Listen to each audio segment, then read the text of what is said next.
Bonjour à tous et bienvenue dans votre journal des produits de bourse de l'Upside du jeudi 29 novembre.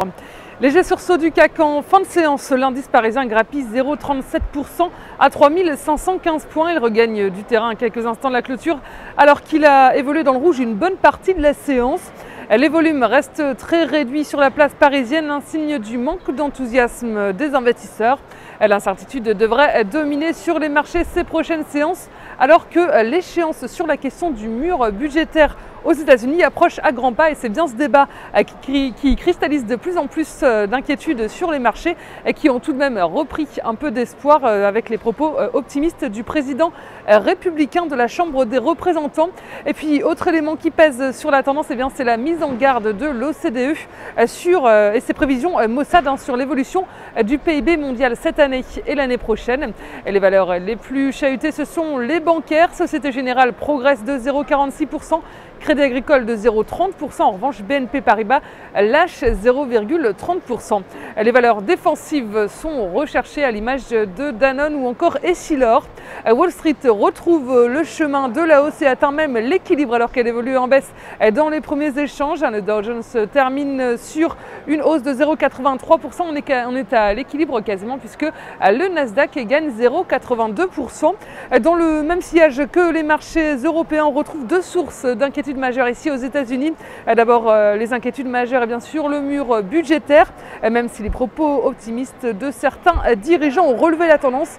Et deuxièmement, les propos pessimistes de l'OCDE sur la croissance mondiale. Plusieurs statistiques macroéconomiques américaines étaient attendues, et notamment le livre beige de la Fed, selon lequel le nombre d'embauches aux États-Unis reste limité. Puis autre statistique, les ventes de maisons individuelles neuves aux États-Unis qui ont baissé sur le mois d'octobre. Du côté des valeurs américaines, le courtier américain Knight Capital Group bondit de près de 16%. Apple perd 1,26%. Et Moody's aurait abaissé d'un cran la note de Hewlett-Packard qui progresse tout de même de 2,79%. Sur le marché des changes, l'euro poursuit son repli à 1,2989 $. Les cours du pétrole ont cédé près de 1% à cause notamment des inquiétudes persistantes sur le mur budgétaire. Les volumes sont en hausse sur le marché des produits de bourse avec 26 millions d'euros échangés dans une séance de légère hausse. Du côté de la répartition par type de produit, les certificats sont en hausse à 90% des échanges, les varants sont en repli à 10%. Et concernant les transactions, les certificats représentent 74% des échanges et les varants 26%.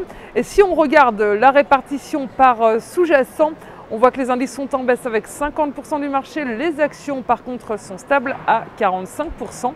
Un tour enfin du côté de la répartition des transactions sur les varants. Les indices représentent 38% des échanges. Les actions sont à 58%. Le taux de change est à 1% et les matières premières sont à 3%. Aujourd'hui, on s'intéresse au groupe de semi-conducteurs ST Microelectronics.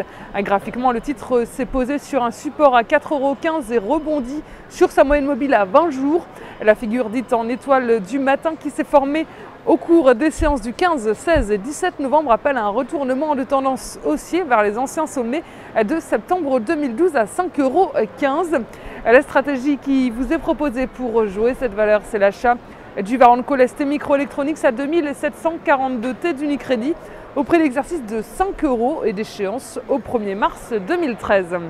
C'est tout pour aujourd'hui, bonne journée et à demain.